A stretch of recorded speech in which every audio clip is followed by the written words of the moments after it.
Good evening, everyone. Welcome to tonight's ICAS event. My name is Tricia, and I will be your moderator for the night. I'm involved in Uprizine, a student publication and activist organization here at Temple University, Japan. So this ICAS event is the very first student-organized and student-led event, so it should be very special. A few housekeeping reminders before we begin. Please make sure to put your cell phones on silent mode, if not, turn them off completely. And with an exception of Miss Tricia Euvrard, who has requested not to be filmed, the entire event will be recorded, including the Q&A session. Please come to the microphone in the back to ask questions. When you're asking questions, the camera will be focused on the speakers at the front. So the reason we decided to put this panel together dates back to an in-house incident that occurred here at Temple University, Japan, around 2 years ago. When a sexual assault happened between two students, it was discovered that TUJ did not have sufficient resources available to to survivors of sexual violence. In response to this, Uprizine was created, which our first speaker will be talking about today, and has fought for resources and transparency from the institution ever since. So with this in mind, when the opportunity for a student group to co-host an ICAS event came up, I wanted to look at the bigger picture of student activism in Japan, specifically those advocating gender equality or working to elevate the voices of women. So tonight, we also have with us members from Voice of Japan, as well as Wakako Fukuda, a former SEALDs member. In this panel, these young activists will discuss the work they've been doing, the ways in which they aim to mobilize populations, and the changes they feel have been made to their communities as a result. Activism is far from being an abstract subject matter for these young panelists. Together, they'll talk about their passions, struggles, if they received any backlash, and answer the question a lot of us are thinking. Is putting your face forward for social justice, especially in Japan, really worth it? So our first speaker is my good friend, Tricia Euvrard. She's the co-founder of Uprizine, and she'll be speaking on Uprizine's activism within the university community and beyond. Thank you, Tricia. So our next speakers are Asaki Takahashi and Tsujioka. Tadashi Kaneko was supposed to be here as well, but unfortunately he was unable to make it. They are students of International Christian University, and today they're here to represent Voice Up Japan.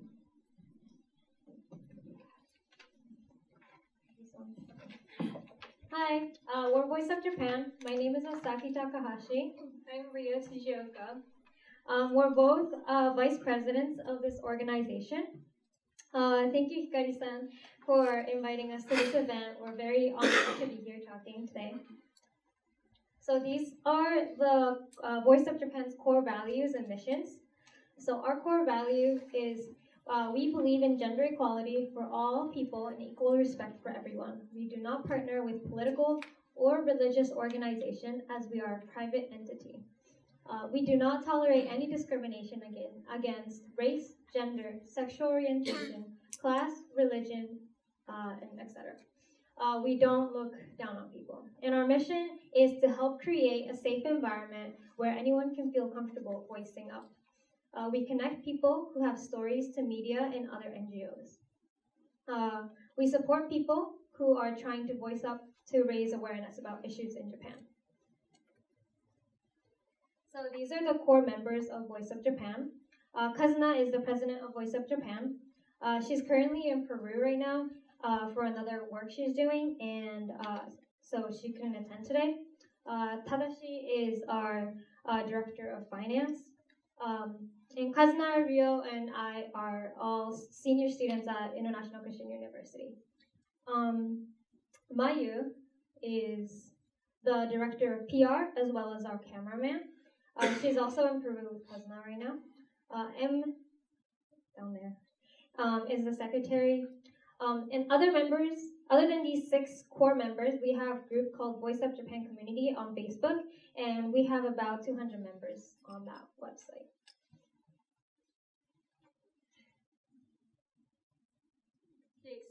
So the reason why we started this organization, Voice of Japan, is because there was a ranking published alongside with an article that rank universities in order of how easy they are for sex. This tabloid magazine Spot published it on December 25th, 2018, so not even 4 months ago. This ranking was part of an article to introduce Garanomi, which is a drinking party where male participants pay for women to attend. The article introduced a phone application which helped people find other people for these sort of events. These kind of ranking in articles was not their first time.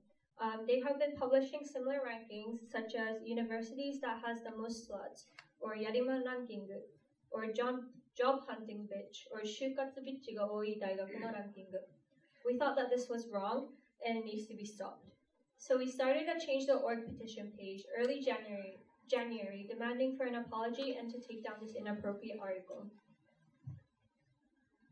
And after the petition got a lot of signatures, the publishers apologized, saying, "We would like to apologize for using sensational language to appeal to readers about how they can become intimate with women, and for publishing a ranking with real university names that resulted in a feature that may have made our readers uncomfortable."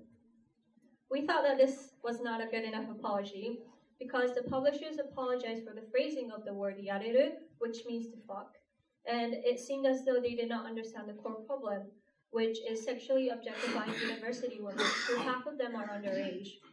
So we asked the publishers if we could have a time to talk this issue out and explain why we thought this apology was not good enough. Our points that we wanted the publishers to understand was how much media has the power to influence, why sexually objectifying women is bad, and what sexual consent is. We wanted to have an opportunity to discuss with the publishers about how Japanese media should understand why this issue is bad, how they should treat this issue, and to stop abusing the freedom of speech, but to have certain morals. Through these kind of articles that sexually objectifies women, it justifies that it is okay for the readers to objectify women and demean them.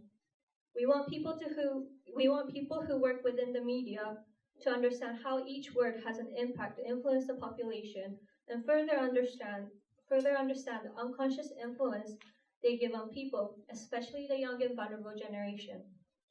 The problem of this article is objectifying women and sexualizing them.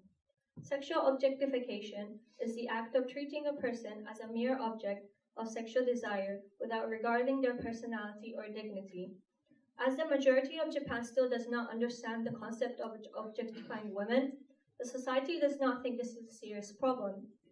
By objectifying a human being, it is a first step to justifying violence against them. We need the Japanese society to understand that women are not objects and are not here for the purpose of men. Furthermore, through these articles such as this, sexual consent is not taken seriously. For media to portray women as such and rank them for how easy they are for sex, it justifies readers to think that it is okay for them to wait outside the universities and think that they can have sex with the students of the university that were ranked. Okay. We were able to talk these points to Spot and were able to have an understanding. They recently published an article specifically about sexual consent after our talk with the publishers, and we wanted to show the article. This article covers about how consent is an agreement to participate in a sexual activity. It talks about how consenting and asking for consent are all about setting your personal boundaries and respecting those of your partner and checking in if things aren't clear. All people must agree to sex every single time for it to be consensual. Without consent, any sexual activity is sexual assault or rape. It clarifies some misconception that some people may have. For example, when one agrees to go to have a drink with you, it does not mean that they have consented to have sex with you. And this is what we have started recently. You might not know, but there was an incident where students or professors of prestigious universities were arrested for sexual violence, but did not get convicted or sanctioned by the school. We think that these sort of cases are related to the articles that degrade and objectifies women. Because articles that sexually objectify and degrade women are published constantly, sexual violence is not taken seriously. In addition, for media to ignore the concept of sexual consent, it reinforces this idea and is reflected through these incidents that happen daily. This case is not just one university, and it has happened in multiple institutions.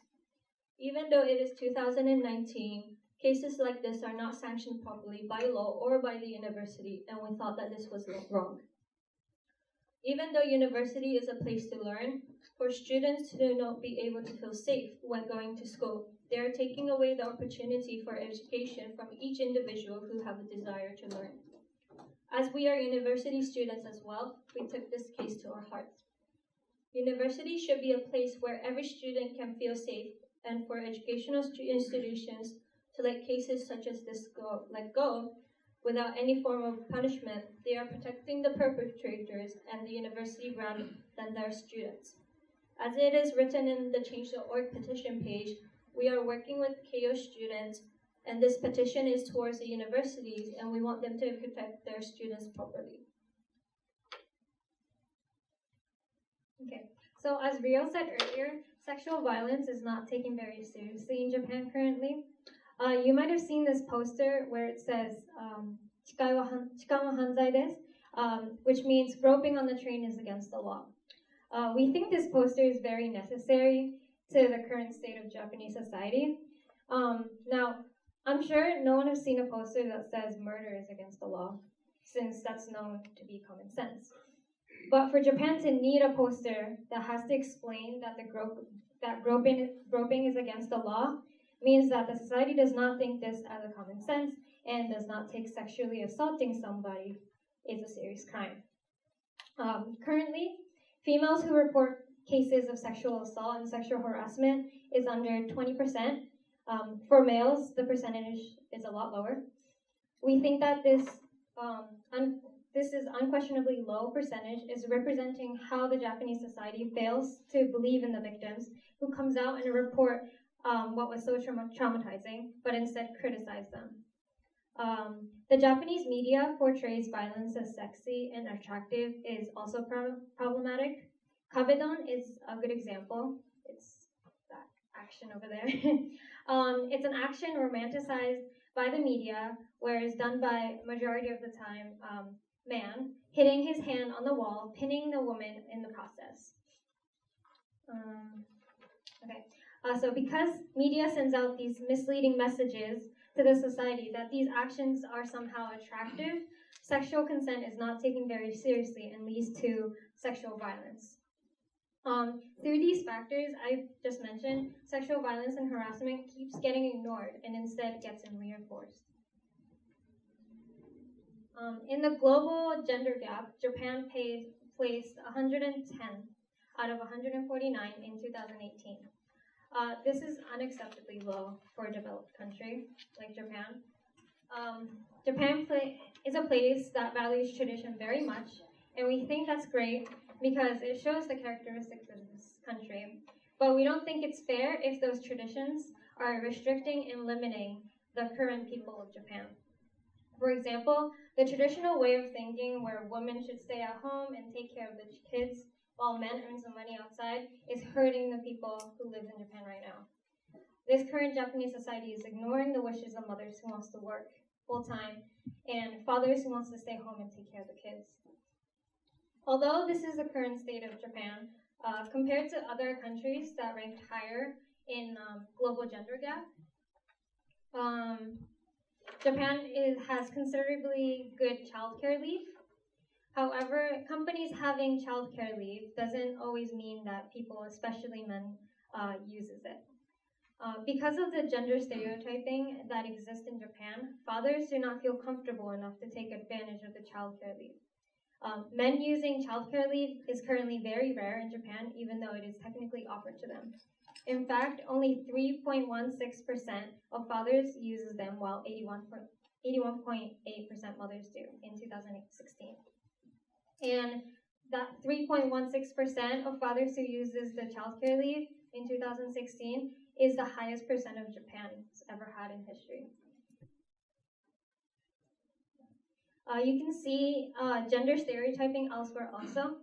As you can see in this chart, the economic participation and opportunity and political empowerment is especially low. Jobs that require long hours, such as politicians, have always been fields dominated by males, and it still is right now. Because it's so normalized that men are the ones who are working long hours. Politicians who decide the future society of Japan are only representing half of the population. People who has a say and who decides how we can live, how we can behave, should be representing the whole population of Japan. On top of this, it's really difficult to speak up and have an opinion in the Japanese society. Ever since World War II, Japan has been emphasizing and valuing peace, which is one of the honoring quality of Japan. However, in order to maintain this peace, people even lost the ability to have and say an opinion that goes against the rest of the crowd. People fear that they will destroy peace, and if they say anything that goes against other people. Japan is a country that has the world's first peace constitution, and this will be a great opportunity to act on those words and be more inclusive of everyone. Another reason why people in Japan don't feel comfortable to speak up is because of the educational system in Japan. The style of learning in school in Japan is that there's a teacher in front of the room, and the students listen and take notes of what the teachers say. They're not really allowed to interrupt the teachers and are discouraged to speak up in class. Students they usually don't have, they don't discuss among the students, are not given the opportunities to have an opinion and speak in a classroom. And if they're taught like this from elementary to high school, they will never know the concept of critical thinking and having an opinions and saying them out loud. The tabloid magazine SPA also talked about this when we went to go talk to them. They said that the hierarchical environment within the company made it very uncomfortable for the workers to say their opinions. Even if someone were to think that these ranking, which sexually discriminated women, are bad, they couldn't have been able to feel comfortable enough to speak out and point out that it was wrong. From this experience, we thought that the current situation in Japan needs to be improved, and we want to let people know the importance of speaking up through Voice of Japan. Sex is also such a taboo topic in Japan, and because of that, we thought that we were going to get a lot of backlash from the society. But we've actually had so many people supporting us and sending us comments and messages telling us their stories and their thoughts. And we even had some people saying that through our petition and our actions, they've realized that speaking up is not a bad thing, and that if they have an opinion on something, they want to start speaking up.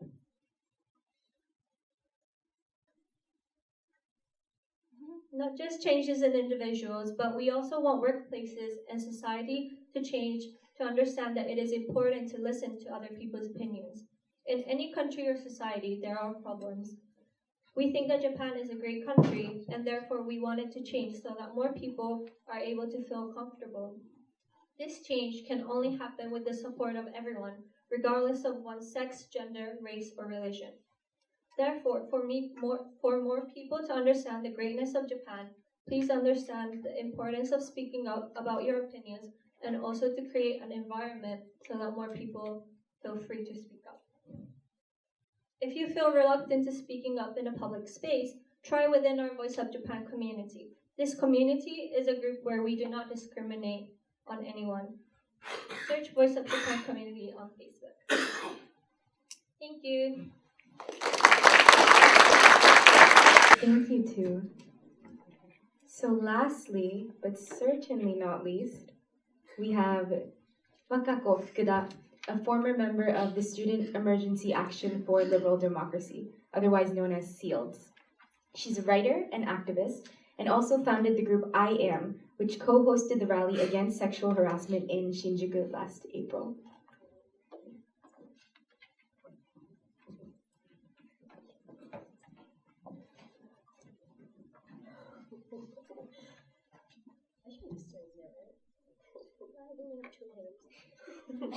Hi all, thank you so much for coming. I'm Wakako and I'm very nervous, so just bear with me if I say something just very weird. I am one of the founder of IAM, which I'll be talking about later, and also from a member of SEALDs. So today I'll be talking about my experience through SEALDs. So first I'll be talking about the technicality of SEALDs, then later on my experience, and then about feminism. So for those who don't know much about SEALDs, SEALDs was a platform of emergency actions by students to protect a free and democratic Japan, which was established in 2015 and later disbanded in 2016. So we were a group of youth from late teens to I would say early 20s. And we had about 200 members, but the ones that were actually organizing everything were only about 15. So we organized protests, demonstrations, and some events sometimes. So this is a logo of SEALDs. Then, there are also SEALDs Kansai and Ryukyu and Tohoku and so on. But we were all independent from each other. As you can see here, it's kind of similar, like design's kind of similar, but still different as we were all different from each other.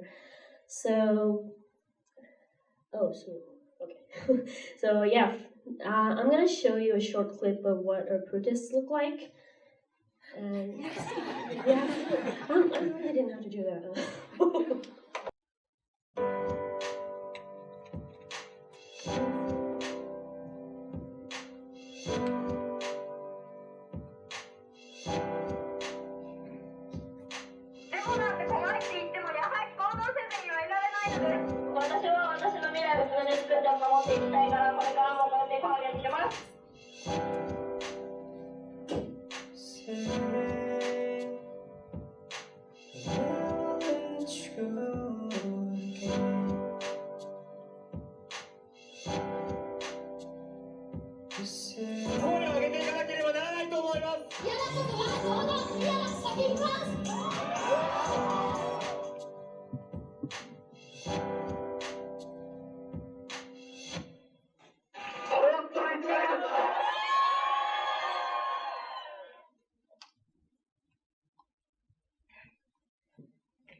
So we were mainly protesting against.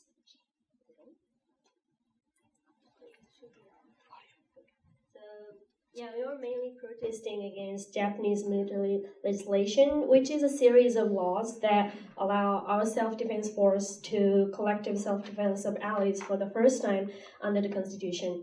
But I'm not going to go into politics too much because that's going to take up another 2 hours. So if you're interested, you can read a political statement on our website, both in Japanese and English.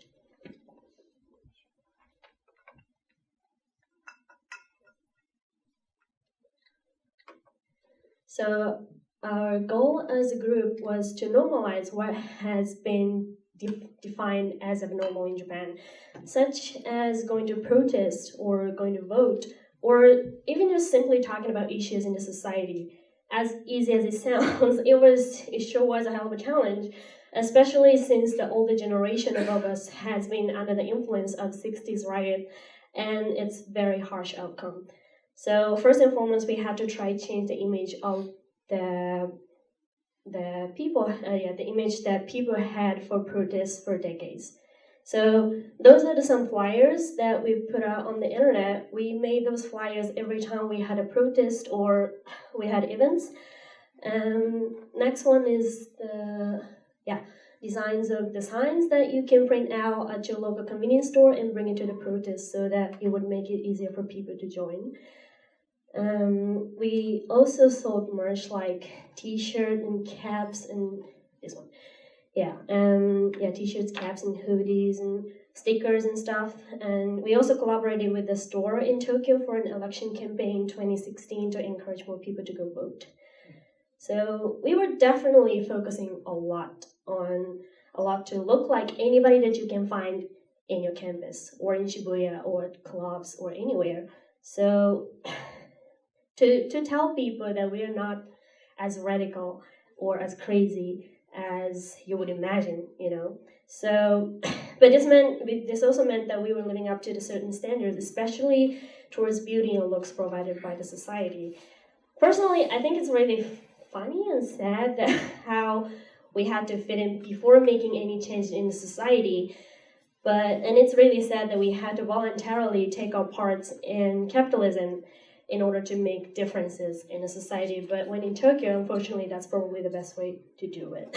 So we always tell people to wear your best outfit. That doesn't mean you gotta show up in Chanel and Versace, but it was simply more so from helmets and hachimaki to this Tokyo youth style. So this is the image of 60 riots in Tokyo. So from this to this, quite a different, right? So, and as helmets and hachimaki were definitely a part of symbols of what's left from 60s riots, by giving the new look to the protest, we thought it'd be easier for people to participate as well.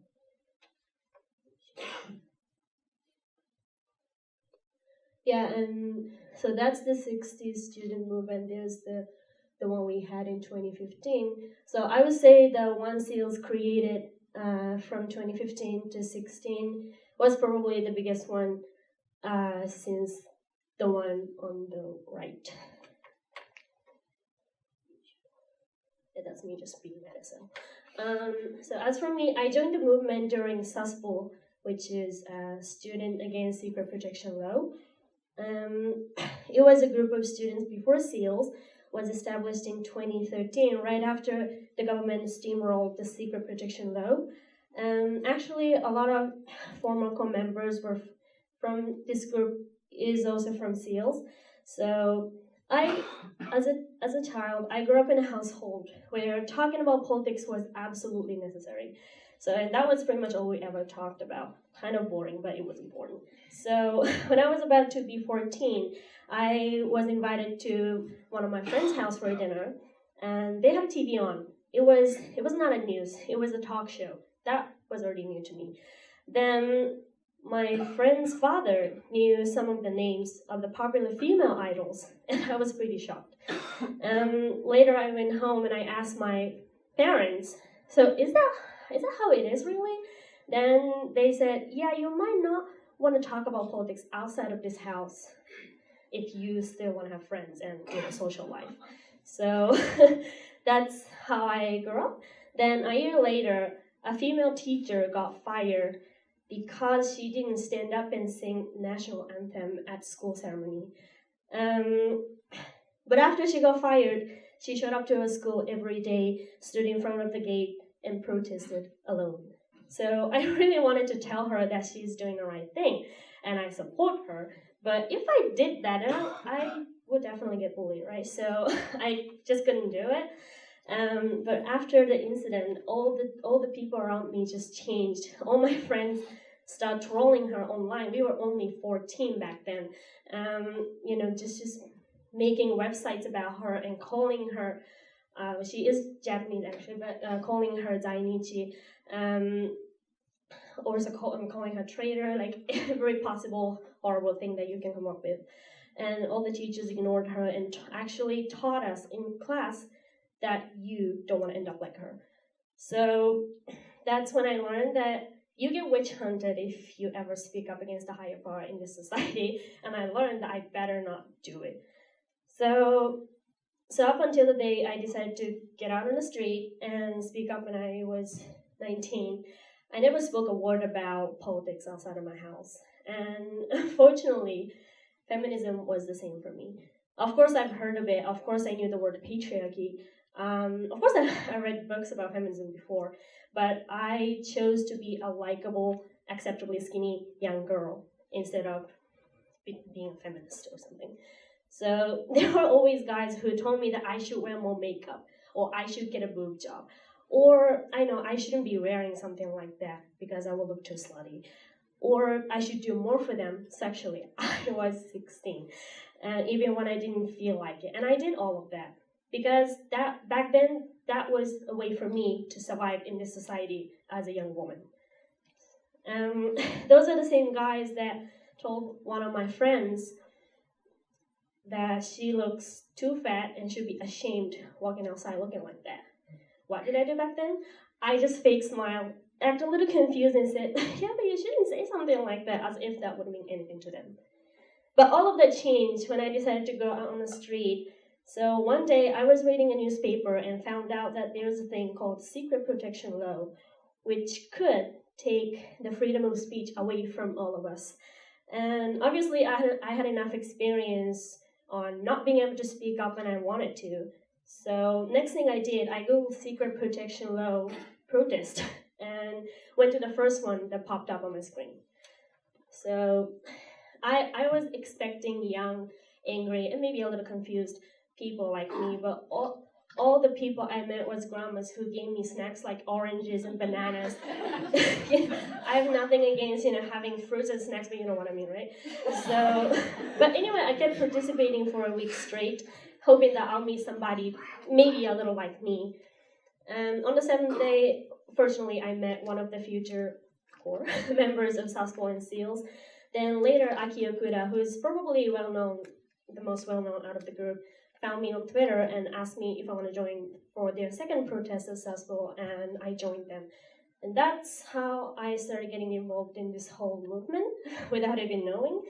I still had no idea how crazy of an idea it is to participate in the protest, especially since I found, some other young people like me. I had no idea how abnormal it is that people think it is. So with SASPO, it wasn't much of a problem, but after SEALs started getting more and more attention from media, of course more people participated, that's good. But at the same time, I'm including myself, especially female members started getting crazy amount of backlash. So every day, more than hundreds of comments and tweets and random websites filled with lies kept popping up and were sent to us. So, and they never even mentioned a thing about politics. They always talked about how ugly I was, how stupid I look, how slutty I look, how they want me to get raped and die. If it's like one comment or two, it's like whatever. But over 100 every day, that was a lot.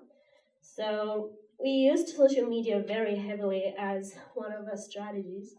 So this is a Twitter account and Instagram account. We're not using that anymore, but we still have accounts left.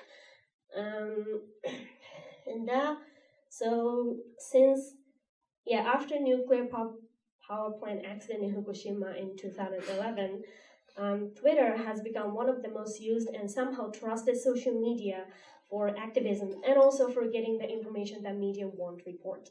And it certainly was a lot useful, as we all need our own platform to speak up. It also made it easier for trolls to get very active. So later in the movement, unfortunately, most of female members ended up deleting their social media account, not only Twitter, but on everywhere.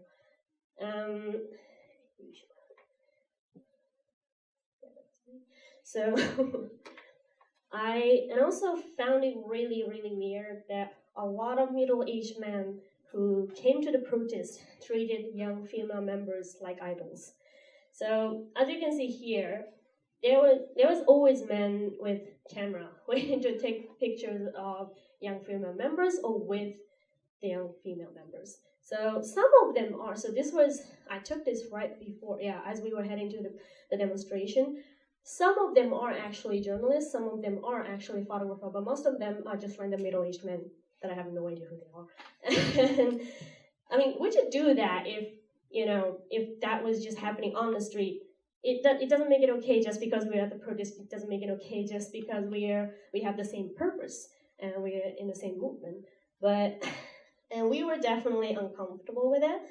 But weirdly enough, a lot of female participants, not members, but participants of protests, told us that we should be patient with those people in order to make movements bigger, in order to have some sort of influence on them. We shouldn't even be complaining about their behavior, because things like that is what comes with making a change in the society. So with all of these experiences, I think it was just very natural that a lot of female members, including myself, became feminists. Because it made me realize that I can no longer sit there and act pretty and quiet, when I had an unfortunate, yet somehow fortunate and very different opportunity to see how deep the sexism lies within the society. And also, while experiencing things and meeting all different kinds of people, I realized that I'm definitely more capable of doing things than some other people. Meaning that even in the group of SEALs, there's members who had to work three part-time jobs to support themselves, or who could never sing at the protest because it would make it harder for them to get a job after the graduation because they have so much college loan to pay back, or having conservative parents who had no idea why we were doing what we were doing. So I didn't have any of that. So me being a little bit more fortunate than others, I thought it just gave me more responsibility to work on the better future and better society. So after SEALs, I spent nearly 2 years in Germany. Okay, there's a picture of that. Yeah, 2 years of Germany. Yes, and while I was in Germany for about 2 years, I gained so much weight for the first time. And that was, well, I mean, yeah, I blame pizza too, but because for the first time ever, I was finally let go from Japanese beauty standard for the first time. So I didn't have to weight myself every day. I didn't have to throw up after I felt like, after I'd eaten too much. That was something very new to me. And so for the first time, I experienced what it's like to liberate myself physically. While I was in Germany, Me Too movement has started, and I, as a sexual assault survivor, I wanted to do something as well. So after coming back to Japan last year, I co-founded a group called I Am with some of the girls from SEALs. Yeah, this is the picture of the rally we had. So as our first event, we had a rally against sexual harassment in Japan in Shinjuku. So we had speakers with different age, different background, different occupations, like a high school student, journalist, rapper, housewife, cis man, sex worker, writer, and so on. So we also had sticky notes prepared for the participants. For the participants to write down whatever they want. I was amazed how much they got to say and how much they didn't get to say up until this moment. So, and also I was amazed to see the amount of struggles and hopes and angers they have inside of them. So it also made me realize that it's very unfortunate, but the truth is that there was never enough time or place for women to speak up on this matter and express themselves. So as our second event, we created a space for women to make zine and express themselves. I, as a writer, make zine as well, because the whole experience made me sure that especially we as women need to have our own platform, and most importantly, to have our own words. To reclaim the words is to relive the life that has been taken away from us. And we also titled the rally,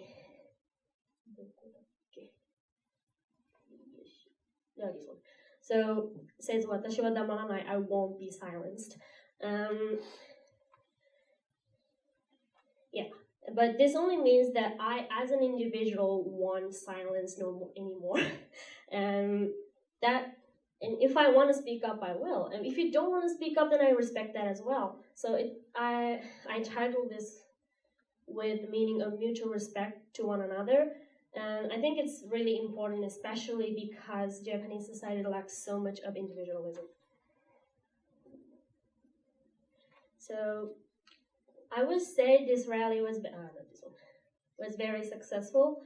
I kept getting a lot of texts and messages and emails from people who participated, thanking me for doing this. And it's not like it's gonna be on textbook. It's not like it's gonna be it is a big part of history or anything. But even this small rally in Shinjuku impacted so many women. And again, it shows that there wasn't anything like this till now. So I spoke I gave a speech as the last person there as well. Then those are again the backlash is like God. So I knew that I would be getting things like this again.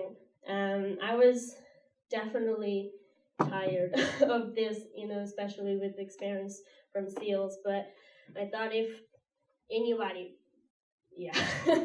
anybody gotta be getting things like that, and it might as well be me because I'm used to it. So like I want to rape this bitch, or well, she must be lying. She's doing.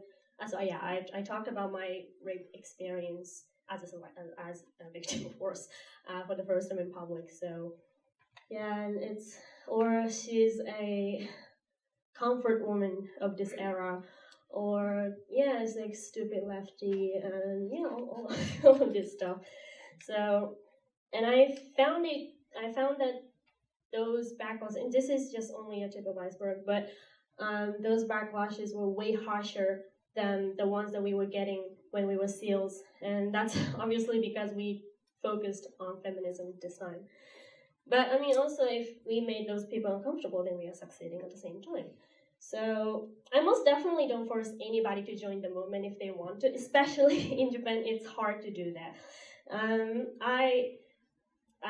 Last year I was let go from my day job because they found out that I was SEALs. Things like that really, do happen. So, and it's hard for some women to even acknowledge the issues that's been going on in the society. And even after they did, most of them can't even afford to stay against it. But like I said earlier, I happen to be one of the more capable people of doing things like this. For me to be a mature individual in a society is to take responsibilities when you can. I mean, as long as you want to. So from 2013, I've been doing this for 6 years now. And do I think the society has changed? Not much. Not much. Seriously, when you look at Japanese politics, it's been only getting worse. And I am almost positive that it's not gonna get any better anytime soon. But again, the society won't change overnight, or maybe not even next 100 years. Thinking about that is definitely exhausting, but to challenge the possibility of the better society is to take responsibility of what has been passed on through generations. And changing the society can be started with something, as very simple as reading a book, or talking to people, or checking yourself. So I will definitely continue to do what I do no matter where I am. I might change the way of doing things, but I'll be definitely a part of the movement. Hopefully, if I could ever leave a tiny footstep of the fact that I've ever been here, it'd be great. Thank you.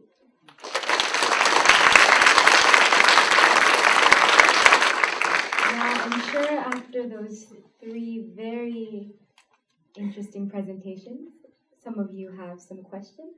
So if you have any questions for the speakers, please go up to the microphone, state your name and affiliation before you ask your question.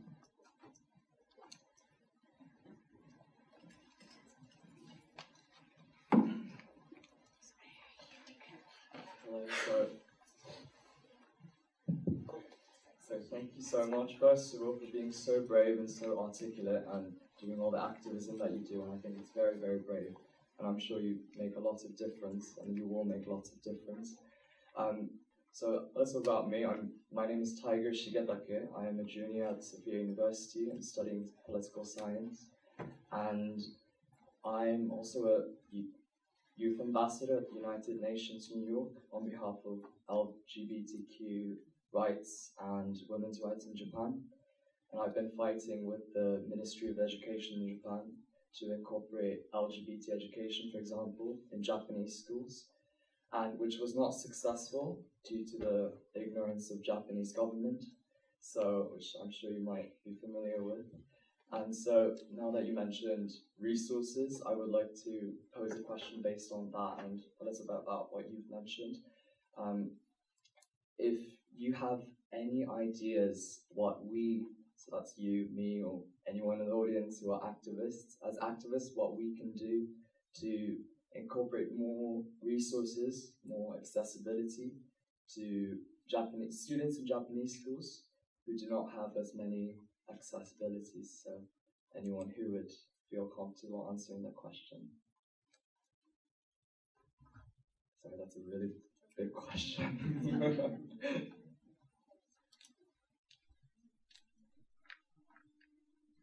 Thank you so much for your question.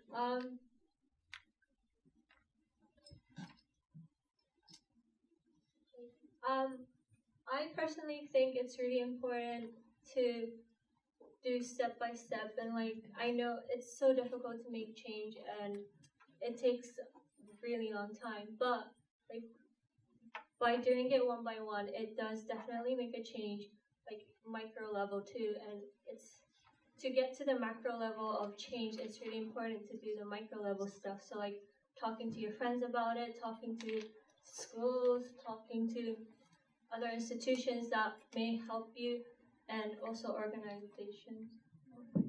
Yes. Yeah, and we would definitely love to support, because we were aware of the LGBTQ issues and also how behind sex education is in Japan, and we really think it's really problematic. Yeah. Thank you very much. I also have one more question, if that's okay. Sorry, I forgot to mention, if you have any ideas of how we can give more resources accessibility without the interruption of ignorant Japanese government who prevent us from providing such education and such resources that, because we are very privileged people, I would say, not like we're driving Lambos and stuff, that's not the privilege I'm talking about, but we're very privileged in the way that we get access to many cultures and we speak many languages, but in Japan, in really Japanese schools, they don't really have that sort of connection to the world. And so for people like that, do you have any ideas of how we can avoid the interruption of government to prevent us from giving something like that? If you don't have an answer, it's okay, but... Well, the best way I think would be to incorporate into the education system, but that's really hard to do it all throughout every educational system in Japan. So, media would be really good. Like children, like in elementary and middle school, have access to media, and we can provide that. And it's really easy for children to access them. We can give them the right information, the right resources through that. I think would be one of the easiest ways to get to them. Yeah, social network. Yeah. Thank you very much again. Thank you.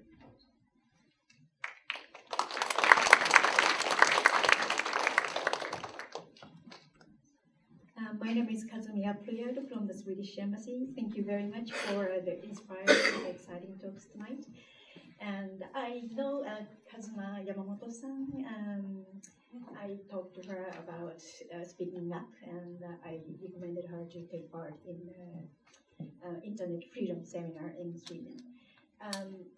Today, all of you spoke very good English, and perhaps that means that you had opportunities to study abroad or lived abroad for a pretty long time. And I was always wondering that living abroad or studying abroad, sort of a prerequisite for being able to see Japan objectively. Meaning you have a critical thinking mind, which is not really soon being introduced in Japanese education. But do you think if you live abroad, or once you study abroad, you can see Japan as objective society and therefore see the problems more? The other day I had an opportunity to talk to one of the young person, a man. He said, Japan is a very good society. There is no discrimination against women. I was stunned. So the question is that, do you really think that, seeing the society objectively, living abroad is a must? And the second question, I see that you doing this kind of activities, you had to face a lot of outright criticisms and backlash. I understand that, but is there a kind of do you find there's a kind of rewarding moment in your activities? Because otherwise you wouldn't continue to do this kind of activities, and also you wouldn't initiate the activities or initiatives from the outset.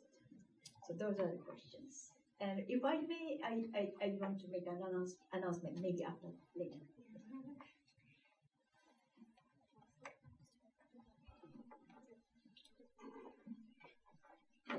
Okay, the first question. All right. So I lived in Germany for about 2 years after SEALDs, but before that I've never been to abroad. So I never really studied anything. I never really, been outside of Japan till then. And so, so like first of all, people always assume that at least a lot of members of SEALDs, including myself, have been somewhere else, besides Japan before starting the movement. And I would say most of them are. So, so they got to see Japan from the outside and how messed up it is as a society. And that's how we talk. So when I first went to Germany, first thing that got me really surprised was that I saw a lot of fathers with babies, doing groceries or at the drugstore or at the cafe. Like that's not something you see in Japan, So that combo was like really new to me. And then no one catcalled me on the street, which was also new. And I thought I was like really ugly in Germany because no one did that. But then later my friends told me that, no, because you don't do that if you have respect towards women. I kind of experienced some racism too, but I would say that was also a good experience. So I got to see, but I kind of knew how really messed up Japan was as a society because I already did a lot with SEALDs. But after that, well, one thing I realized was that how much we don't talk about nuclear power plant accident, how we avoid talking about it, and once you're outside of Japan, if that's what everyone talks about, that's what comes to their mind when hear the word Japan, maybe after sushi and samurai. So and I have no idea why I even came back, to be honest, but so I think I got to see Japan from outside, but also it is really a huge privilege because a lot of students around me that I knew would never get an opportunity like that because of, well, mostly financial reasons. Also, a lot of Japanese people, as you guys probably know, a lot of Japanese people don't speak English. So, like that question earlier, we don't get to reach out to the resources in English and like about sexual consent and stuff. There's so much resources in English, but when it comes to Japanese, there's barely any. It's increasing a little bit. So I think like we have, to see Japan from outside. Not everyone gets to do that, but I think in order to do that, we definitely have to change the education system in the first place, and that's actually what my friend and I are trying to do right now. And also the rewarding moment. I'm just doing all of this really for myself. In speeches and stuff, I talk about future generations, the future kids and stuff, but basically this is for myself, to liberate myself, because if I wasn't liberated enough, then how can I save someone else, right? So, but also, I get a lot of criticism, but I get a lot of backlash. But at the same time, there are people who tells me like how encouraged they were from what I said or from the protest, and you don't really get to just see the moment, have the moments like that if you were not involved in things like this. So, but basically, I'm definitely more free and liberated compared to before I started Sasspor and SEALDs and all that. So me being able to live like I want now is probably the most rewarding for me. I will try not to take up the time, but there's one announcement, and that is we are going to organize a Wikigap event in September. I heard that the Temple University organized that last year too, but Swedish Embassy is going to organize that event this year again, and in a very large scale. So if you are interested in it, just come to me later and I will check it. Great, thank you, but we have a few more answers to your question. To answer your first question, I'm not Japanese, so I can't talk about whether or not it's a prerequisite to seeing Japanese society to be living abroad. But I can talk about being an activist in Japan not being Japanese. It's a place that I think is difficult because I don't want to be stepping in and playing the white savior role and being like, this is exactly how Japanese society should be. This is how I, as a Western woman, see it and how it should be. So to answer your second question, there are a lot of rewarding moments. I have had a lot of students, a lot of people come up to me and say thank you for creating a platform for them to speak up, creating a platform for them to voice their opinions and their experiences. And hearing other survivors tell me that what we've been doing at Uprizine has been helpful to them is enough to be rewarding to me, even if there's a lot of backlash.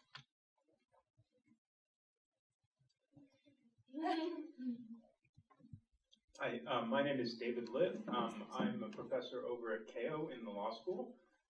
So I don't teach any undergrads, I teach graduate students and mostly people getting a master's after they've already started practice. So one of my questions, my question is about something that Fukuda-san mentioned briefly about the connection between student activism and employment prospects, and that people are worried that if they're active as students, that might not be looked upon favorably by employers. And I've also gotten the sense that, you know, during the last year of undergrads, most Japanese students are very much focused on their job search.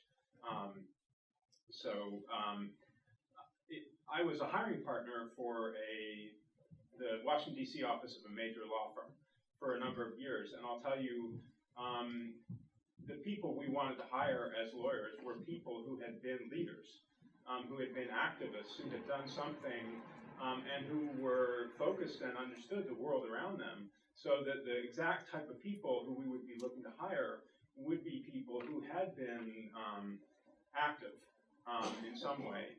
And of course, in Washington, D.C., many of those people, I mean, you go in the lunchroom and nothing but politics. And in my law school, when I was a law student, nothing but politics. So, you know, one of my senpai, who was ahead of me a year in law school, was, you know, Jim Comey, who just got fired by Trump. Another one was Amy Klobuchar, who's now running for president.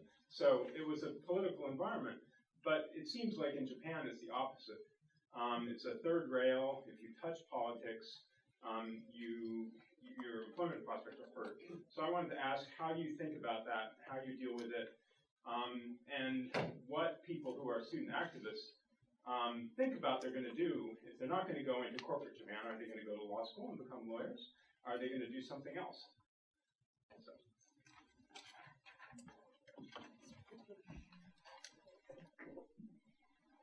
Thank you for your question. So,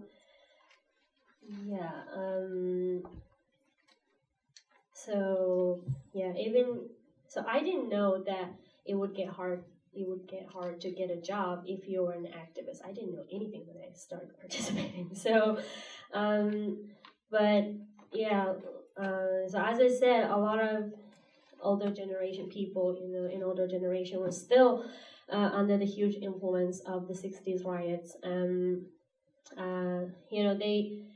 They ended up killing each other and torturing each other with the slightest difference of opinions, and that was aired on TV, and that's the last impression they have for protests.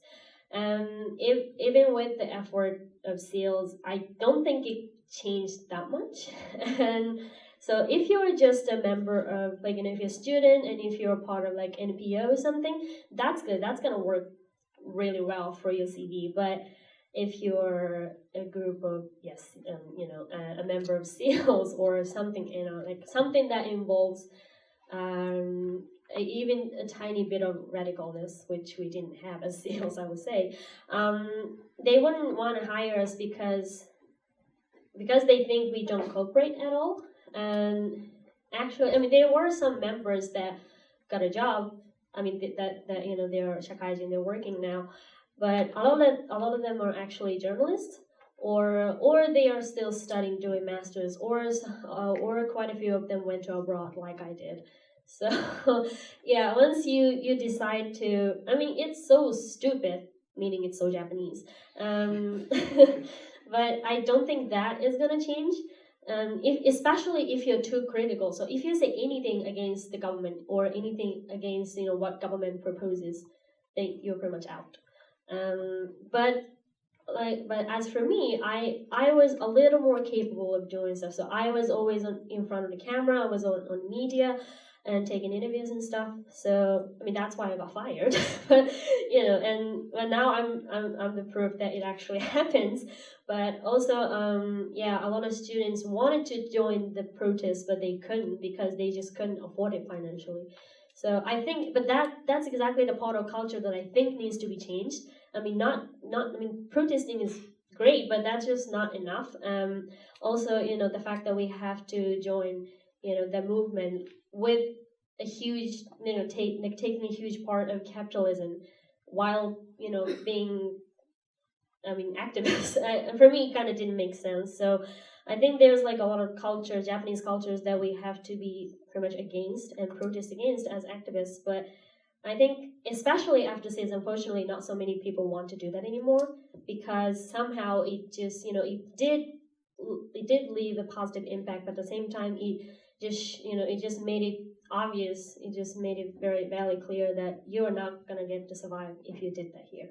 So yeah, it's unfortunate, but that's the truth. Unfortunately, I don't think it's gonna change, but yeah, I mean, that's why a lot of people don't work for big companies. So yeah, and like once you're an activist, you're forever an activist here. Rio and I were right in the job hunting process when we started this. We're both seniors right now. I'm still looking for a job right now. But yeah, we've had a lot of comments saying that like they're gonna be like struggling trying to get a job in Japan. Like they're not, like nobody's gonna hire them. And for me, I didn't really think about it when I started it, but I take it as like an opportunity to like filter out the companies that I don't want to work at. If they don't want to hire me, those are the companies that I don't want to work at. And because they're looking for people who obeys the rules that's already there, who doesn't go against, who doesn't have opinion, who just goes against, or who just goes along with what's already there.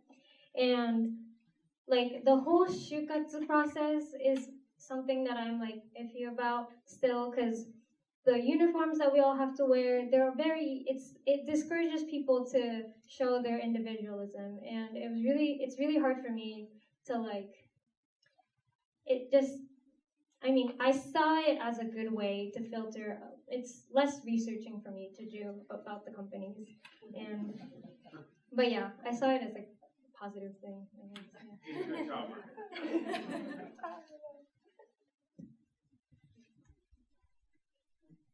First of all, thank you so much for your presentations and your work and your bravery. My name is Nina Clayson. I am a junior fellow at United Nations University. I've also been active in several feminist organizations abroad, such as Women's March. There's this old slogan that the personal is political in this field of action, and many people come to activism and feminism in particular by realizing that they're not alone in their problems, and that their problems are in fact bigger than themselves. So I was curious to know that when you've been talking to people in Japan, and when you've been encouraging people to join your groups and your movements, what kind of strategies do you use to help people to realize that they're not alone in their problems and that they could indeed take action about them?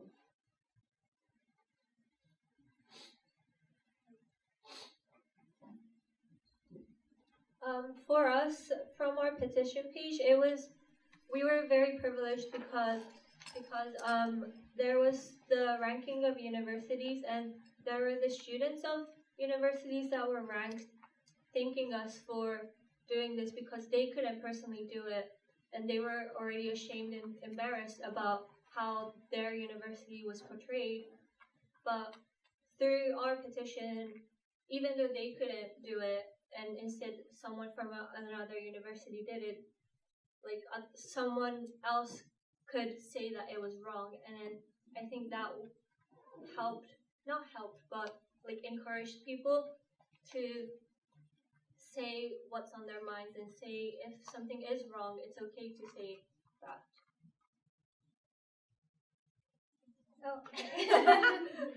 So well, we think that everybody has their own pace of speaking up and having their opinions. Especially in Japan, they're very behind, but like they have their own steps, and we don't want to force people to speak up if they don't feel comfortable enough. But we want to at least help them realize that speaking up is okay. And like those are the comments that we saw. Like we've had so many comments that said like even though I couldn't actually speak up and the only thing that they did is sign a petition, they now learned that it's okay to have their opinions, and that's like one step closer to being able to speak up. I don't know if I'm not answering your question, but yeah, I think we think is really important, not to force people, but help them realize that it's okay, and if they are comfortable to speak up, then they can join our Voice of Japan community, but also just like talk to the people who's around them who already has the same, like they don't have to go out public and make speeches, or they could just talk to the people who's around them, teachers, friends. I think that would be like the very first step for people who doesn't feel comfortable enough to speak out yet.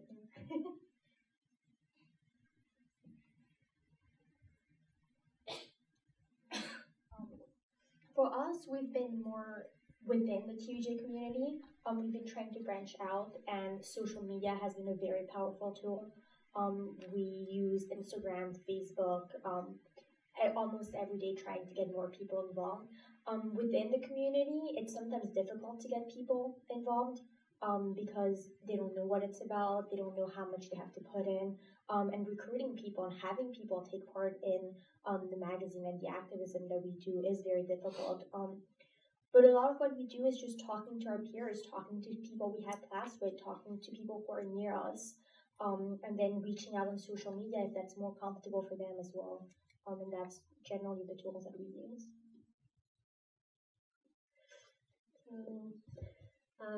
As for me, first of all, I hide my identity because when I tell people that I'm SEALDs, they already think that I'm so biased. So I do that. But also, I always tell when I reach out to people, I always tell them that you're not obligated to do something. If you want to, then you can be a part of movements or start it, or if you want to quit, you can totally quit. It's just, it's not a job. So, it's just, I always tell them that it's up to you. If you want to do it, then do it. If you don't want to do it, then don't do it. If you want to do it, then I'm always here for you. It's just, I think it can get like as simple as that.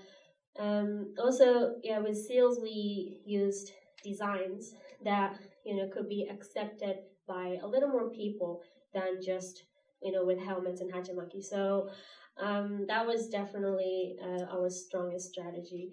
But in personal life, I don't just go up to people and talk about politics or constitutions or whatever law, because that's a little annoying. But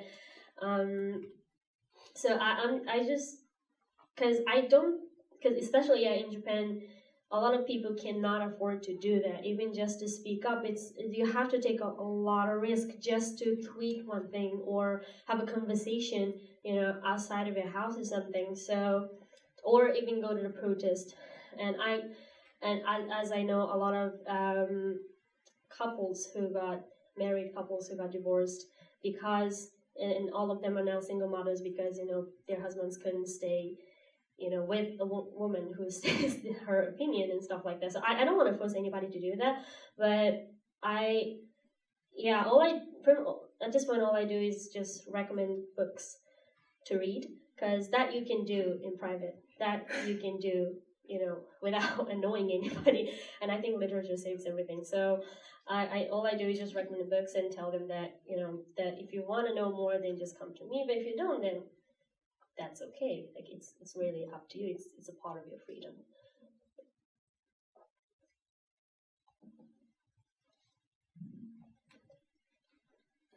Hi, first of all, thank you for giving us a great presentation. And my name is Daichi Hasegawa. I'm a sophomore from Musashi University, Then I have a background of global studies as an educational background. So it's kind of liberal arts. Then I have an experience that I had a workshop about the LGBTQ people in Japanese society and refugee problems. Then I'm going to have the workshop in next year talking about the leadership in Japan and genders inequality in Japan. So I would like to ask that throughout tackling the gender inequality in Japan, you might see the women who idealize their femininity or masculinity of men. For example, I think the kabedon is a really great example that I have women friends taught me that I would like to have a boyfriend who does kabedon to me. What? It's not something you want to have. So what kind of strategy can you come up with to overcome those idealization, which can lead the gender inequality? And another question is about the SEALDs protests. Just I was curious that why did you guys have more English posters than Japanese posters?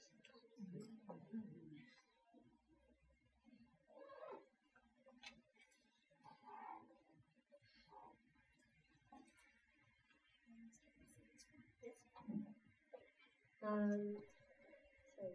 I'm just gonna answer the SEALDs part. So yeah, we definitely had a lot of signs in English, and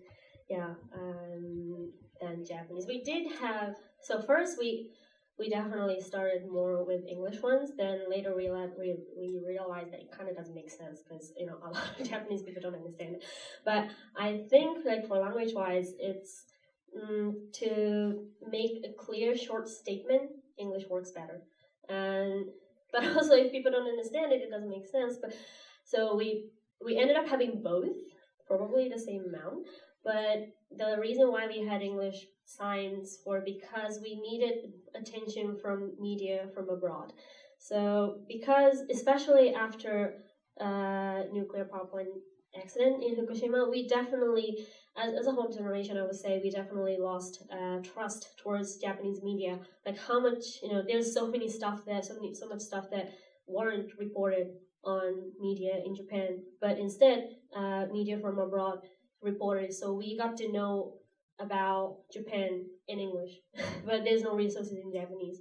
So with that experience, we wanted some sort of attention from media from abroad, so that they're gonna report our movement and what we do without getting too biased. So that's the reason we had that. To answer your first question, it really depends on what you mean by femininity. When it comes to gender roles, if that's what you're trying to overcome, then education is really the best step. Creating conversations within our communities is extremely important. Talking about these issues, talking about what toxic masculinity means, what it entails, why it's a problem. And when it comes to gender equality, then taking all these steps is a step forward. It's a step towards the right direction, and it's going to take a long time. It's going to take a lot of work. But I think starting conversations first and foremost is the most important step. I also, for your first question, actions like kabedon, if it's okay within the couple, if there's a consent between the two people, I think it's okay. That's up to them. But it's wrong when there's no consent done between the two. I think that's the problem. I don't know. Yeah. I don't know. Yeah, that's what I was thinking. But It's hard. Yeah. Sorry.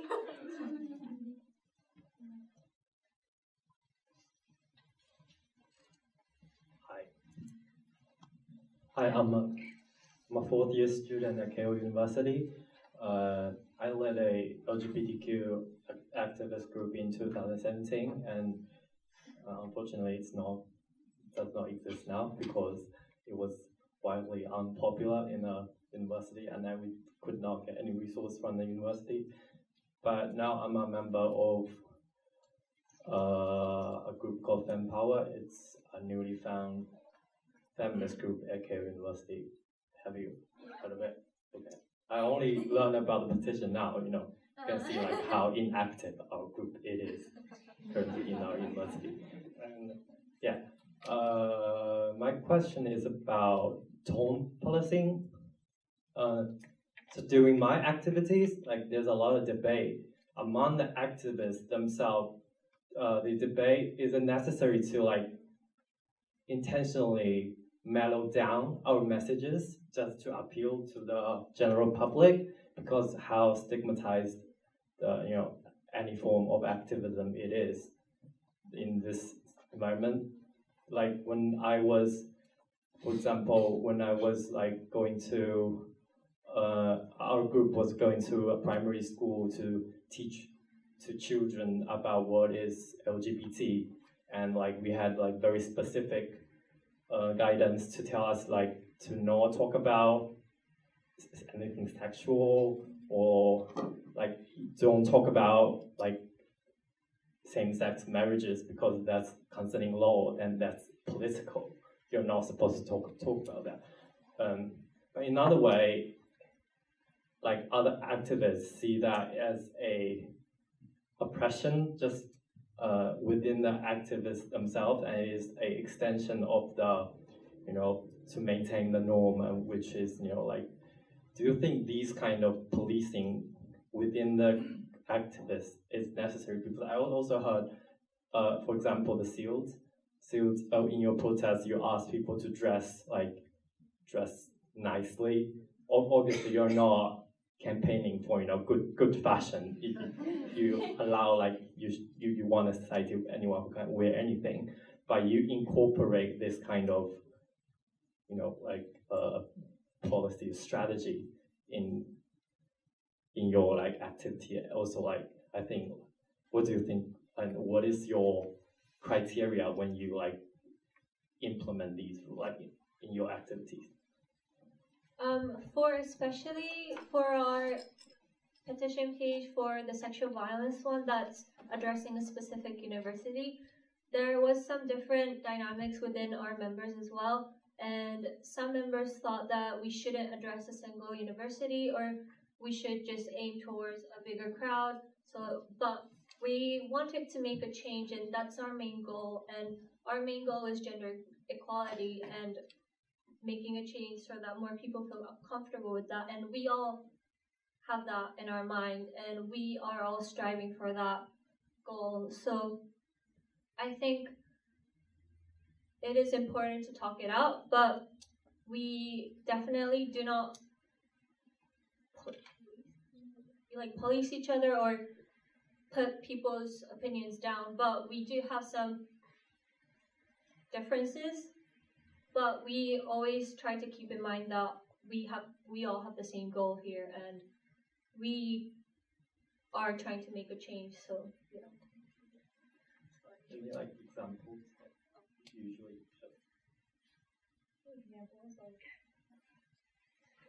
we always agree with each other. Interesting. I mean, we're all people, so we all have different opinions and our own ways, and what we think is the right way to go to do our actions, and we always have different ideas, obviously, and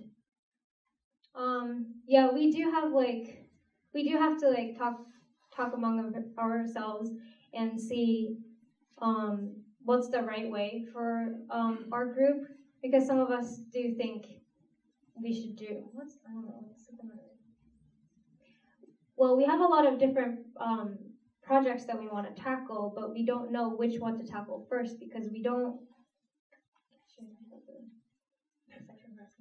Okay, so one of the topics that we were going to tackle as Voice of Japan was how sekuhara, like sexual harassment, is taken as a joke on TV, like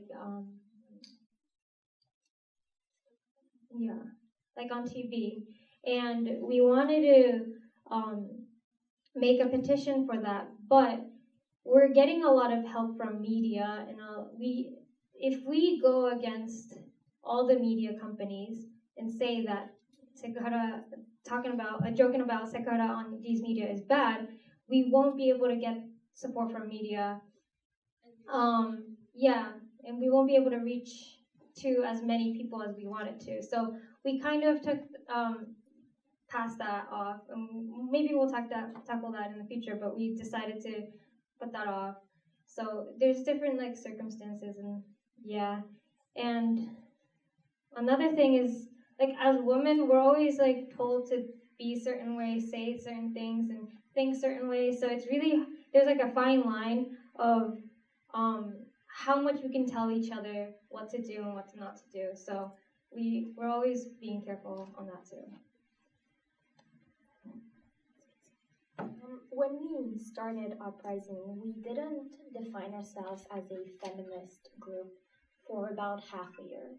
And that was very strategic because we knew that with the work we were doing, we were going to be labeled as angry feminists. And that's what happened without us even defining ourselves as feminists. So there has been a lot of policing within the group. It's always been something that we all agreed upon, but it was also something that we thought was necessary. When we went up against TUJ talking about the lack of resources, that was us putting our necks on the line. Because we were getting funding from the school, because we were an affiliated group, because I'm sitting on this panel and I can't say TUJ has only been bad, because that's not true. But during my presentation, I also could have gone a lot harder on the institution because of what I had to go through. So I think policing within our group has been very necessary. Right. Yeah, personally, I think very stupid that we have to do that in order to make changes. I mean, what's the point? But I think that this is also like something very Japanese, that you have to go through while making changes, while being an activist. So with SEALDs, we were kind of joking, but we were kind of serious when we told people to, wear your best outfit. But even by telling that, we were definitely excluding some type of people, right? Without even knowing it, probably. And also having to be acceptable to the audience in the society, so that we can make differences, because I was against secret protection. I still am against secret protection law, or pretty much everything that LDP has proposed till now. But I was also questioning the system that we have to live in here. Because we definitely had, so it's not exactly a tone policing, I don't know, but we always had certain girls in front of the camera. We definitely excluded the ones that weren't, it would be very harsh to say, but good enough for cameras. And that's definitely what we did as a group. And I was always in front of the camera. I didn't even know that there was girls, behind us crying and wondering why they were never asked to be on interviews. So, but that's, we just did that. I mean, and I'm not blaming anybody, just not calling anybody out right now, but that's also what we did. But if we didn't do that, then a lot of less people would have listened to us. A lot less people would have showed up to the protest. And as annoying and stupid as it is, making changes takes so much time. And honestly, I don't even think I made any changes during SEALs or SASPO or IM or whatever. So so it takes so much time. So kind of like, just as compromising is definitely necessary, especially in the society where people think that, there's only Japanese people in Japanese society. So, it's very unfortunate, but I think it's necessary. But if you have to do it like in, between activists, then I think that's wrong.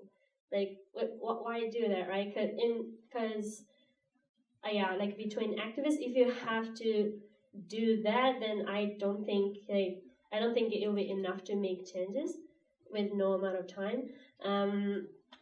If you have to, to appeal to the audience outside of an activism, then I think it's definitely necessary.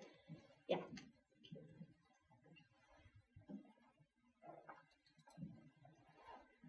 Good evening. I'm Hinamiya. I'm a freshman at Sophia University, and I'm originally from Pakistan. I'd like to thank you all for being so brave, for doing what you do. I think that since we're all in this together, change is most effective when we work together. And that being said, I would like to know what steps did you take to ensure that men were a constructive part of the conversation, both men in general and Japanese men in particular, and what did you do when encountering or addressing those who came from the completely opposite end of your ideological spectrum? Thank you.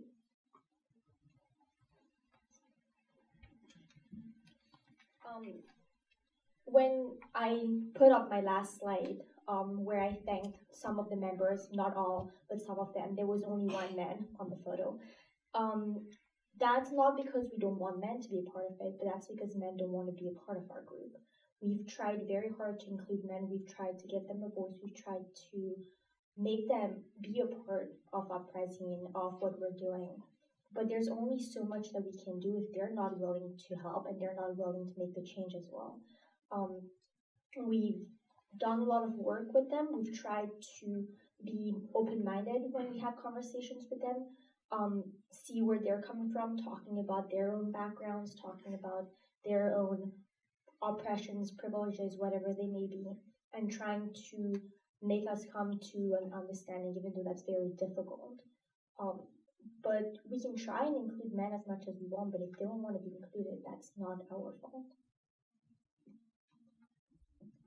For our first petition, we tried to include men by saying how the ranking itself is also problematic to men as well, because it portrays men that they like those kind of ranking and they like those articles that degrades women and demean them. But obviously that's not the case, because there's a lot of feminist men, there's a lot of men who support LGBTQ issues and other controversial issues. So we try to make sure that we mention how everyone, this is affecting everyone, and this is a problem that affects everyone, and regardless of one's ascribed status, it shouldn't matter what gender or sex you are, because if you're a human, it is a human right problem.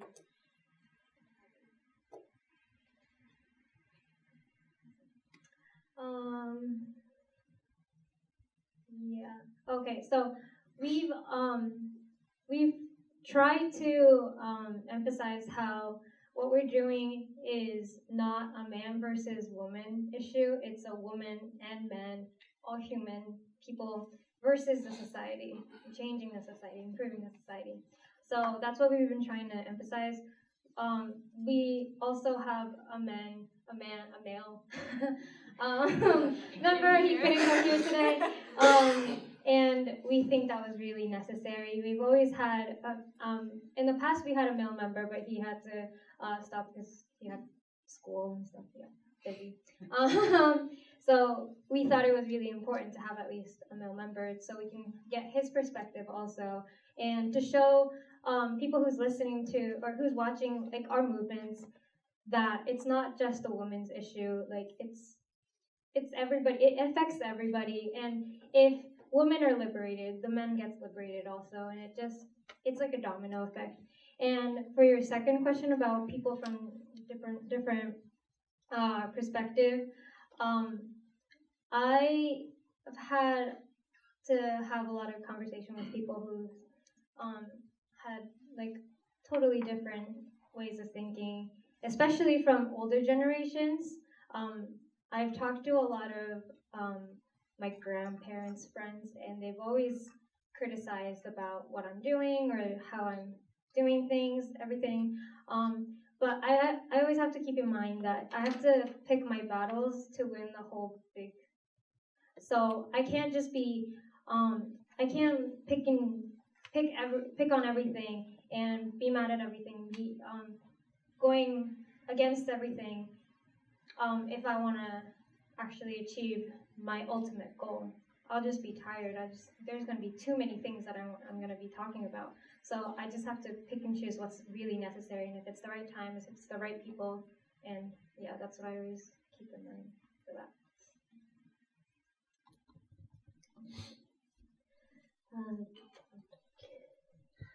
So with IM, so the very core members happen to be females, but also at the rally, the mostly former male members of SEALs came to help, but they didn't like lead anything, but they were there to protect us from people who wanted to talk to us, but like very in an inappropriate way.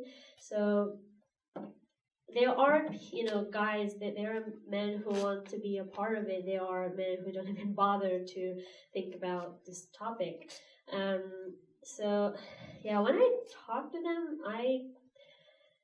if I like, when I know that they want to be a part of it, I first make them very uncomfortable, and to make them realize that it's your responsibility, and also it's definitely not my responsibility to educate you all just because you've been ignorant on this issue. So yes, and that's probably not the best way to do it, but at least it makes my life safe. And like she said, I cannot deal with every single person. So if there are, but also a lot of, especially Japanese men, I would say, they just tend to think that feminism is women's problem. Like, if women are suffering, then, well, you guys have to fix it, right? But the fact is just they always forget that they are the ones that make us suffer. And I'm very much against patriarchy, so I don't care to make them, men comfortable when talking about feminism, especially nowadays. It's just, feminism is for everyone. Feminism is for all. I have nothing against it, but that doesn't make the talk, the reality of, toxic heterosexual men and their behavior okay. It's not. So it doesn't make it okay. So I also don't mind leaving, people who don't even bother to learn behind. So I think I'm not really communicating with like people who, coming from the different perspective, but I try to listen. And also I always try to educate myself so that I can actually listen to them and actually have conversations with them. Because it's always easy to, talk with people who have the similar perspectives with you, and you get comfortable. So in order to make changes, I as myself have to make myself sometimes uncomfortable as well. So I guess kind of like my way of communicating is first preparing myself with an actual education. Yeah. I'd like to thank you all for your honesty. Thank you. Okay, so we have time for one, maybe two more questions, if they're quick. Apparently I'm short. Hi, my name is Mia Lewis. I am a PhD candidate at Stanford University, and I do research on Japanese manga, and I'm looking a lot at how gender is represented in manga. I wanted to start off, I apologize, with a little comment about how when we're talking about men and men being allies in Japan, and part of the issue, I'm guessing you guys are all familiar with Kojin and how they didn't even have the word equality in the dictionary definition for feminism or feminist until last year, and Asaki Shoujo Tai, right, actually did a petition, and they finally got half. They finally got feminism, got equality, the word equality finally got in, but they still say, if you look at how feminism is even defined in Japan, it's all about women power and women liberation. It's not about equality, which I think really reflects this actual situation you've been talking about.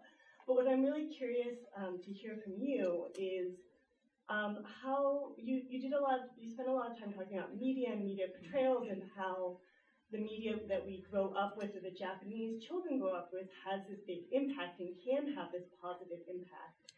And I'm curious if you've done any thinking, done any talking, done any work, or considered doing any work with things like gurabia, especially of minors, or of positive representations of sexual assault and rape that are really any time you open up a comic. So I'd really love to hear any thoughts you might have about that. Thank you. Thank you.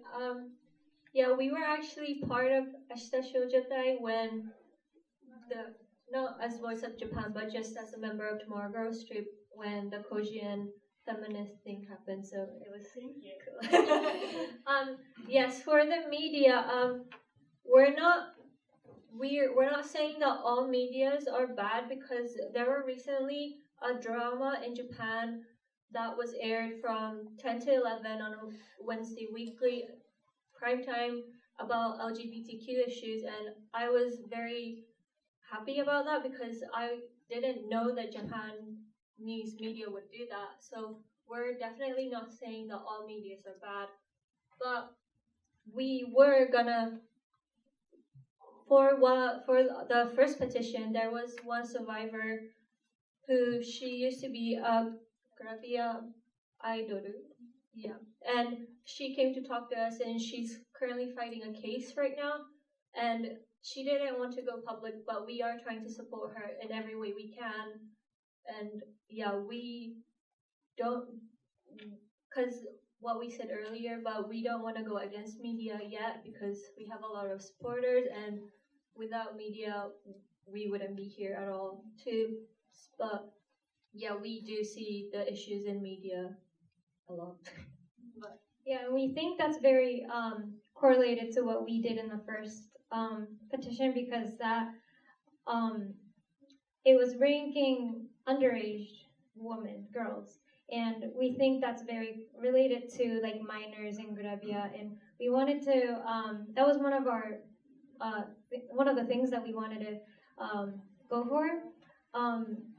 But we also, we've gotten a lot of comments that said, but what about the people who actually wants to be in the gurabia, and like who are we to tell them what they can't do? And that's another example of what I was trying to say earlier, how like being a feminist is like giving the right to everybody to say and do whatever they want, and basically give them freedom. So it's very controversial, I feel like, but we do want to help people who has come to us for help within the gurabia or the minors in gurabia aidoru. Yeah. But we definitely do not have the position to tell other people to do what they can or cannot do. Yeah. Thank you. Good evening. Thank you very much for your presentation. I'm French Canadian. I've been living in Japan for 1 year. And my question might sound a bit naive, but I would like to know, what is the young woman generation are thinking about the situation you described? What is expected from them is to, most of the time, from what I understand, is if they have kids, they are supposed to stay home and take care of the kids. So you talked about activism, but are you supported by the young woman generation? I know it's not possible to do a generalization, but can you tell me what is the general feeling in the younger generation today in Japan? I mean, for me, I think it's about half and half. We have people who contact us and send us messages saying that they support us and they want to do whatever they can to help us. But we also I know some people, like even in my school, who just wants to be a housewife because that's the easiest way to live life.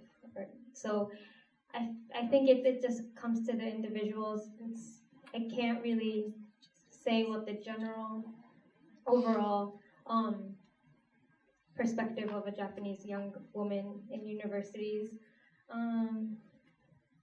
Yeah, I think compared to, because I've lived abroad most of my life, so compared to people my age abroad, Japanese young women are less aware of these kind of issues. I watched this video that surveyed like young women on the streets like Shibuya, Shinjuku, and they were asking people if they think Japan has gender equality, and they were like, yes, I think we have gender equality because Japan is so nice to women because we have the women-only train cards, and we have the ladies' day for the movie. And they thought that was gender equality. Like, that's not gender equality. We have those because we have gender inequality. So I was like, okay. But I feel like that people wouldn't say that. Well, at least for me, America. Like, that's not how. I just think like they're less aware of these kind of issues in Japan, from my perspective. So thank you all for your great presentations and for stimulating discussion. If you're not on the ICAS email list and would like to receive future event information by email, please leave your business cards in the basket by the door. You can also follow ICAS on Facebook and Instagram to hear about upcoming events. Small flyers, I think, are also at the table there, so please feel free to take some. There are Uprizines there, and you can purchase Wakako zine if you come up to her right now. I'd also like to thank Anais DeCross, Kyle Cleveland, and Eriko Kawaguchi from the ICAS department for helping us organize this event. This panel would not have been possible without your endless support. And lastly, let's give our brave speakers a round of applause. Thank you.